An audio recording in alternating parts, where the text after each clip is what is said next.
बायतू के रहने वाले रमेश की मौत के 36 दिन बाद आखिरकार उसके परिवार को इंतजार खत्म होने की उम्मीद मिली है। रोजगार की तलाश में विदेश गए इस युवक का शव गुरुवार को भारत लाया जा रहा है।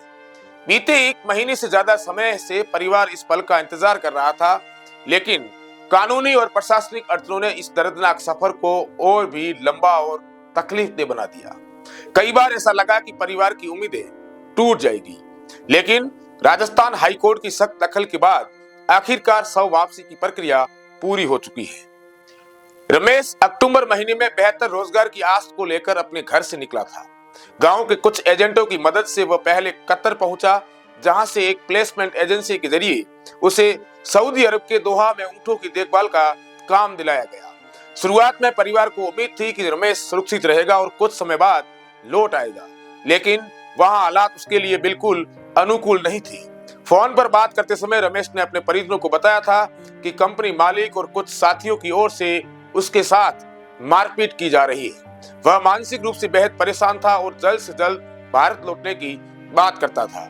इसी बीच 13 नवंबर को अचानक रमेश की मौत की खबर आई, जिसने पूरे परिवार को झकझोर कर रख दिया। मौत की परिस्थितियां संदिग्ध लग रही थी, लेकिन इससे भी ज्यादा पीड़ा इस बात की थी कि शव को भारत लाने में लगातार देरी होती रही। 1 महीने से अधिक समय तक शव विदेश में ही पड़ा रहा और इधर परिवार के लोग हर दिन रो रो कर टूटते चले गए। रमेश की मां तीजो देवी की आंखों से आंसू थमने का नाम नहीं ले रहे थे और परिवार न्याय व इंसाफ की गुहार लगाता रहा। शव को भारत लाने के लिए स्थानीय जनप्रतिनिधियों ने भी खूब सारे प्रयास किए। सांसद उमेदराम बेनीवाल, पूर्व केंद्रीय मंत्री कैलाश चौधरी और कुछ विधायकों ने विदेश मंत्रालय से संपर्क कर मदद की मांग की, लेकिन शुरुआती दौर में कोई ठोस कार्रवाई होती नजर नहीं आई। आखिरकार 10 दिसंबर को रमेश की मां तीजो देवी ने राजस्थान हाईकोर्ट का दरवाजा खटखटाया।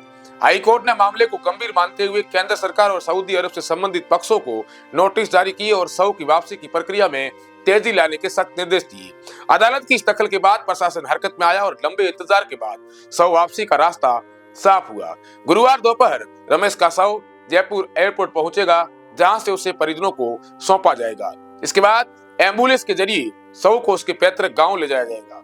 परिवार के लिए यह पहल राहत और सुकून का जरूर है, लेकिन रमेश की संदिग्ध मौत ने कई सवाल भी छोड़ दी है।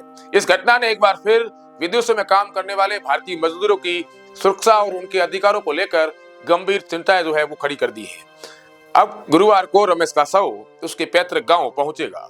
ऐसी खबरों को देखने के लिए द बवाल के साथ जुड़े रहे। धन्यवाद।